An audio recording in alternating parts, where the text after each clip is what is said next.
리수용 북한 노동당 중앙위원회 정무국 부위원장이 어제 대규모 대표단을 이끌고 중국을 전격 방문했습니다. 북한 외교 사령탑인 리수용 부위원장이 중국에 김정은의 친서를 전달할 것으로 보여서 북중 관계 복원의 신호탄이 될지 귀추가 주목이 되고 있습니다. 자, 관련 내용 전문가 두 분과 함께 얘기 나눠보겠습니다. 김주환 YTN 정치안보 전문기자 그리고 김진무 한국국방연구원 책임연구위원과 함께 짚어보겠습니다. 안녕하십니까? 네, 안녕하세요.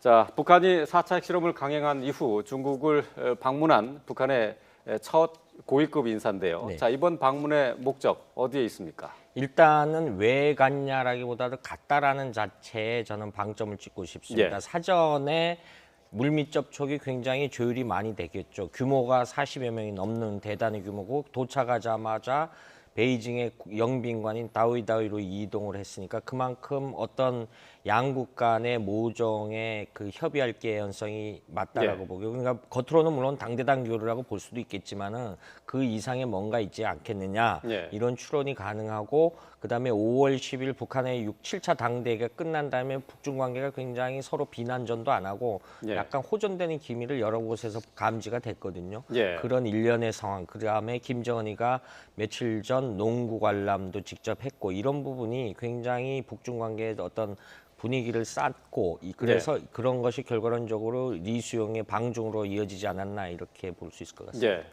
예. 지금의 이 방중은 언론에서는 전격적인 방중이다 이렇게 얘기를 하지만은 예. 북한과 중국 정부 간의 사전 교감이 충분히 있었다고 봐야 되겠죠. 그렇죠. 우선 그 대규모 이제 방중 대표단이 있다는 게 그것이 이제 물밑 접촉이 좀 있었다라고 보는 건데요. 예.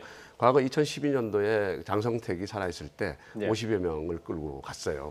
중국을 방문하고. 예. 그다음에 그 당시에 이제 뭐 북중 간에 아주 상당히 많은 경협 부분을 합의를 하고 왔었죠. 예. 근데 이번에도 40명이라는 거는 사실은 북중 간의 여러 가지 핵심 현안들, 그러니까 예를 들면 핵 문제, 예. 또 경협 문제, 또 기타 여러 가지 문제들이 각각 실무자들이 같다는 걸 의미하는 거거든요. 예. 그러니까 지금 아마 그 뭐 이수용이는 아마 뭐 핵심적으로 이제 시진핑 주석을 만나겠다 막 그렇게 하겠지만 실무적으로 분야별 어떤 협상이 진행되고 있지 않을까 그렇게 추정합니다. 예. 자, 이번 리수용의 방중은 지난 2013년 최룡해의 방중과 묘하게 닮았다 하는 분석이 나오고 있습니다. 2013년에 역시 북한의 핵실험이 있었고요. 또 북한에 대한 국제사회의 제재가 있었습니다. 자, 윤재 앵커가 그때의 방중과 어떤 면이 같고 또 다른지 정리를 했습니다. 네, 리수용 노동당 중앙위원회 부위원장, 북한 외교의 최고 책임자입니다. 김정은의 유학 시절 스위스 주재 북한 대사를 지내면서 김정은과 각별한 인연을 맺었습니다. 7차 당대회에서 김정은의 측근 실세로 급부상한 인물이죠. 자, 이번 전격 방중은 3년 전인 2013년 김정은의 특사로 중국에 간 최룡해의 방중과 닮아 있습니다. 최룡해는 당시 북한군 총정치국장으로 노동당 정치국 상무위원을 지내고 있었습니다. 빨치산 아버지를 둔 로열 패밀리로 보속 승진에 거듭했고요. 김정은의 고모부인 장성택의 실각 이후 북한의 최고 실세로 떠올랐었는데요. 자, 2013년 5월 방문 당시에는 북한의 3차 핵실험 그리고 유엔 안전보장이사회 대북 제재 결의안이 통과된 지 석 달 정도 된 시점이었습니다. 최룡해는 이때 중국에서 시진핑 국가주석을 만나 30분 정도 면담을 했는데요. 이 자리에서 북핵 6자 회담 의사를 밝혔고 비핵화 발언을 하지 않고도 중국의 대북 제재 완화를 이끌어냈습니다. 자, 리수용의 방중은 최룡해 방중 시기와 겹칩니다. 지난 1월 4차 핵실험 이후 3월에 유엔 안전보장이사회 대북 제재 결의안이 통과된 지 역시 석 달 정도 된 시점입니다. 그래서 지난 2013년과 같은 행보로 비슷한 결과를 끌어내려는 의도로 읽히고 있습니다. 자, 2013년 최룡해는 김정은의 특사 자격으로 중국에 갔는데요. 이번 리수용은 아직 김정은의 특사 여부가 밝혀지지는 않았습니다. 시진핑 주석과의 만남이 이르면 오늘 이뤄질 것으로 보이는데 이 자리에서 김정은의 친서를 전달할지가 가장 주목이 되고 있습니다. 비핵화를 거론하지 않고 대북 제재에 숨통을 틔우길 원하는 북한의 목표를 과연 이룰 수 있을까요? 네, 보신 것처럼 3년 전 최룡해 당시 총정치국장은 시진핑 주석을 만났습니다. 오늘 리수용이 다시 또 시진핑을 만날지가 최대 관심사가 되겠습니다. 자, 2013년에 재판이 되는 겁니까? 지금 시 주석 오늘 만날 계획이 있는 거죠? 지금 현상으로 봐서는 그럴 가능성이 굉장히 높다 이렇게 말씀드릴 수 있겠습니다. 그 근거 중에 하나는 어제 도착하자마자 중국 공산당 대연력 부장 숭타오 부장을 우리로만 장관급에서 만났죠. 숭타오가 지난 10월에 북한 10월 10일 전승절 기념 때 유인사 나가지고 평양을 방문했던 인물이고요. 그리고 그 이전에 중공산당 대연락부장을 했던 왕자류이하고 만찬했고 이런 사람들하고 어떤 의견 교환이 이루어져서 아마 시진핑 주석한테 보고가 됐을 가능성이 있고 어떤 형태로도 이루어질 거라고 전망합니다. 예. 자, 오늘 그러면 리수용과 시진핑 주석의 만남이 이루어진다면 어떤 내용의 얘기가 오갈 것으로 예상을 해야 될까요? 사실은 그 최용해가 2013년도에 방문을 했을 때요. 예.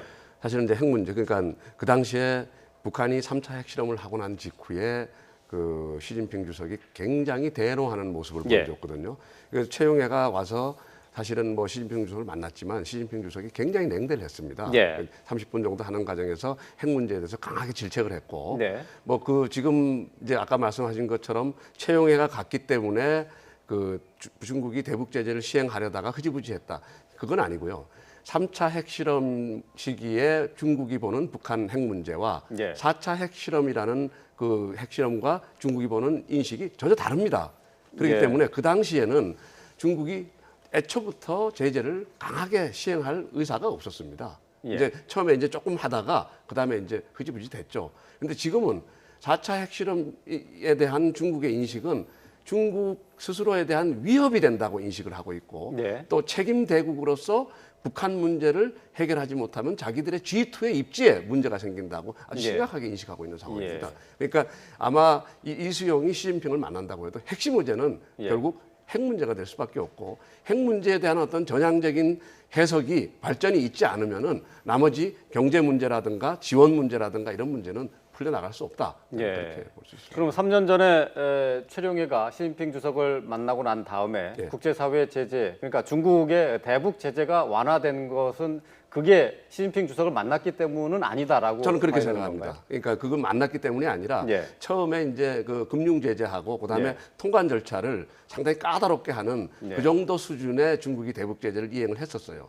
그러니까 그 2094호의 대북 제재를 전면 이행하려는 게 아니었는데 어쨌든 그 공교롭게도 이제 최용해가 가서 뭐 어떤 얘기를 했다 그렇게 보기보다는 처음부터 제재를 강하게 할 의사가 없었다. 그렇게 봐야 됩니다. 이렇게도 좀 봐야 될 것 같습니다. 이번에 이수용 일행이 베이징에 간 거는 중국에 이제 오라는 사인이 있었고요. 이 사인의 이 근거 중에 하나는 지금까지 이제 지금 말씀을 전향적인 북한 핵 정책, 우리로서는 비핵화를 이루어낸 다음에 나머지 대화를 하겠다라는데 북한으로서는 받아들일 수 없는 거죠. 그러면은 중국이 요즘 내세우는 평화협정과 비핵화의 동시 논의를 비핵화를 한번 논의해 보자. 그걸 하기 위해서 육잠으로 복귀를 하겠다.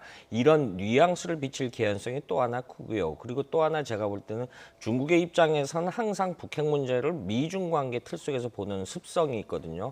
그런데 지금 남중국 핵 문제 때문에 미국과 중국이 사이가 굉장히 안 좋습니다. 안 좋은데 그걸 중국의 입장에서는 풀 수 있는 돌파구로 북한을 전통적 우방국인가 우리 품에 들어와라 이런 식으로 해서 오히려 미국으로 하여기나 미국, 일본, 한국으로 보는 어떤 이 동맹의 균열을 줄 수 있는 이런 그 하나의 시그널로 볼 수 있는 그런 상황이다 이렇게 볼 수도 있을 것 같습니다. 사실 그 문제를 조금 보면요. 중국이 이번에 그러니까 그 이수용을 대규모 대표단을 불러들여 가지고 대화를 시작하는 거는 사실은 중국이 대북 제재를 강하게 압박하는 것도 중국 스스로에게도 부담이 있긴 있습니다. 그럼에도 불구하고 북한이 김정은이가 계속 핵 개발을 몰두하고 있으니까 이 국면을 어떻게든 회의를 통해서 뭔가 국면을 좀 바꿔보고 싶은 생각이 중국에게 있다고 봅니다. 그래서 이번에 아마 이수용이 시진핑을 만나게 되면은 시진핑은 아마 제안을 북한 핵 문제의 전향적인 어떤 태도 변화를 보이면은 우리가 이러이러한 지원과 협력을 하겠다라는 채찍과 당근을 동시에 내놓으면서 아마 북한에게 제안을 할 가능성이 높고 그 제안에 그 김정은이가 들어와서 그럼 마지막 결론을 내자. 아마 이런 큰 틀의 어떤 그런 그림을 그리고 있지 않나 그렇게 생각합니다. 어떤 형태로든 뭐 북중 간의 관계가 조금 지금까지와는 좀 다르게 좀 경색 국면에서 좀 완화되는 국면으로 갈 가능성은 높다고 봐야 될 것 같은데. 아니죠. 이번에 이제 이수용이 그 시진핑 주석이 만약에 어떤 그런 제안을 하는데 네. 거기에 대해서 비핵화라는 거에 대한 네. 북한 비핵화라는 거에 대해서 뭔가 변화된 입장을 보여줘야만 네. 진전이 되는 거지. 지금 그 중국 그 뭐야 당 외교부장 만나서 하는 얘기가 뭐 핵 경제 병진 노선을 강조했다. 네. 이런 식의 이제 북한의 대외 방송이 나오고 있거든요. 만약 그걸 계속 강조한다면 중국이 대화의 의미가 없다. 저는 그렇게 봅니다. 중국의 태도 변화는 있을 수 없다. 저는 그렇게 보고 싶습니다. 예, 물론 뭐 그렇게 예상할 수도 있겠지만 지금 현재 그 뭐 잠시 언급을 했지만은 지금 미국이 베트남과 일본 방문한 것에 대해서 그러니까 오바마 대통령이죠. 오바마 대통령이 베트남과 일본을 방문한 것에 대해서 중국은 상당히 불편해하고 있단 말이죠. 그것이 이제 북한을 끌어들이는 하나의 요인이 되지 않았나 그런 생각도 할 수 있을 것 같아요. 전통적으로 미중 관계와 남북 관계의 습성을 보면요. 미국과 중국이 사이가 좋으면 남과 북이 사이가 좋았던 시기고 미국과 중국이 사이가 나쁘면은 남과 북이 사이가 멀어지는 그런 패턴을 지금까지 보여오고 있습니다. 지금 말씀하신 차원에서 보면은 어차피 그 전통적으로 중국의 입장에서는 북중 우호적에 있어서 북한과의 관계를 유지할 수 있고요. 그렇다게 되면은 원심력에 따라서 오바마가 중국을 이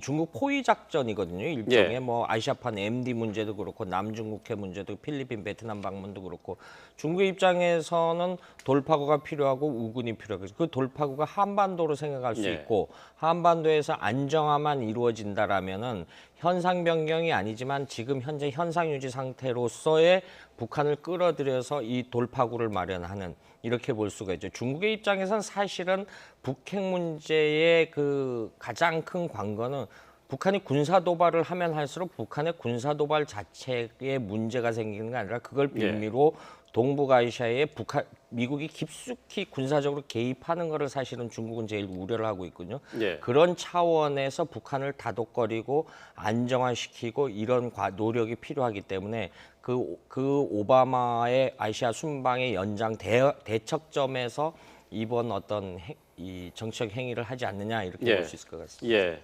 자, 뭐 그 김 의원님께서는 그러니까 이번에 리수용의 방중과 관련해서 북한이 비핵화에 관련된 전향적인 자세가 나와야 된다고 이제 말씀하셨는데, 근데 바로 리수용이 방중을 한 바로 그날 미사일 시험 발사가 있었단 말이죠. 그렇죠. 비핵화에 관련해서는 북한이 관심이 없다 이렇게 해석할 수 있는 것 아닙니까? 이제 북한의 행동을 보면은 뭔가 어떤 행동이 의미가 없는 행동이 없습니다. 네. 그러니까 이제 미사일을 쐈는데 이수용이 가는 날 미사일을 쐈다. 미사일을 쏴야 되는 이유는 있습니다. 왜냐하면 핵 개발을 해야 되니까. 네. 근데 왜 그날 쐈느냐? 이거는 중국에게 뭔가 우리와 협상을 하고 제재를 완화시키는 어떤 전향적인 태도 변화가 없으면 우리는 마이웨이 그냥 간다. 핵 개발로 예. 간다. 그런 메시지를 주려는 의도가 있었다. 그렇게 볼 수 있죠. 예. 자, 근데 어제 실패했어요. 이거 계속 실패하고 있는데 무수단 미사일로 지금 추정되고 있는데 무수단 미사일은 이제 지금 실전 배치돼 있지만은 지금 사실 이제 겉으로 보면은 이제 단정적으로 군사 무기로서의 효용성, 신뢰성이 떨어진 거 아니냐 이런 평가인데 사실 조심스럽게 그 반대 의견도 없지 않아 있습니다. 아, 그렇습니까? 왜냐하면은 그 북한이 나름대로 미사일 전력화의 그 노하우가 있는데 이번에 큰 틀에서 보면 4번의 실패가 패턴이 거의 같아요. 이게 조심스러운 일각 이제 그 국내 이제 그 미사일 관련 국책 연구관에 있는 사람들을 취재를 해보면요 패턴이 굉장히 같다라는 의미는 뭐 마지막 부분은 이동식 발사대에서 출발하자마자 폭발을 했다라는 의견과 혹은 이게 앞서 3번의 폭발이 1km 지점에서 폭발을 했다라는데 이게 중장거리의 EMP탄 장착 실험이 아니겠느냐 이렇게 가설을 내세우는 사람들이 있어요. 그 근거 중에 하나는 북한의 EMP탄 능력이 EMP탄이라는 건 설명을 좀 드리면요. 서울 상공에 만약에 폭발을 시키면은 강한 전자파에 의해서 사람과 건물은 안 부서지지만 우리는 전자기 작동이 다 멈추는 그런 가공할 무기체계인데 이것이 유사시에 오키나와나 괌 상공에서 퍼뜨리면 미국의 전력화가 마비되는 그런 효과가 있는데 이런 거에 대한 그 무조건 실패했다고 단정적으로 보지 말고 예. 이런 개연성도 봐야 된다라는 의견도 예. 있습니다. 그래서 이 부분에 대해서는 뭐 군 당국은 아직 예. 명확히 답변을 안 하고 있는 그 상황입니다. 지금 뭐 무수단 미사일을 이렇게 시험 발사를 계속하고 있지만 계속해서 발사에 실패하고 있어요. 앞으로도 시도를 할까요? 어떻게 보십니까? 그럼요. 지금 뭐 김정은이 지금 북한의 핵 개발을 전체적으로 한번 보면은 4차 핵실험을 통해서 핵탄두, 그러니까 핵폭탄은 어느 정도 완성 단계에 이르렀고 예. 김정은이가 소형화된 핵폭탄도 보여줬고요. 근데 그러면서 이제 김정은이 그 다음에 한 말이 뭐냐면은 핵탄두 폭파 시험을 해라. 예. 그 다음에 핵을 탑재할 수 있는 모든 미사일을 발사해라. 이제 이건 뭐냐면은 핵폭탄과 미사일을 결합시켜서 핵무기를 실전 배치하겠다는 거거든요. 예, 예. 그래서 미국을 타격할 수 있는 능력을 보유하고 과시해서 예. 난 명실공히 핵 보유국이 되겠다. 이제 그런 의미거든요. 근데 예. 지금 스커드하고 노동은 3월 달에 이제 발사를 해서 성공을 했고 이번에 무수단은 쏠 텐데 무수단이라는 미사일은 스커드는 남한, 예. 노동은 일본, 무수단이야말로 명실공히 미국 영토를 때릴 수 있는 미사일입니다. 예. 이게 괌을 때리니까요. 그러니까 이거는 반드시 성공해야만 자기가 핵무기를 미국을 때릴 수 있는 핵무기를 실전 배치했다는 것을 과시할 수 있기 때문에 예. 지금 아마 조만간 또 아마 발사를 할 거다. 저는 예. 그렇게 보고 있습니다. 자, 북한이 중국과 줄다리기 외교에 나서고 있습니다. 리수용 노동당 부위원장이 지금 2박 3일 일정으로 중국을 방문 중인데요. 오늘 시진핑 중국 국가주석을 만날 가능성이 높습니다. 자, 관련되는 소식은 들어오는 대로 계속 전해드리겠고요. 어떤 움직임을 보일지 계속 지켜봐야 되겠습니다. 오늘 김주환 YTN 정치안보 전문기자, 김진무 한국국방연구원 책임연구위원과 함께했습니다. 말씀 잘 들었습니다.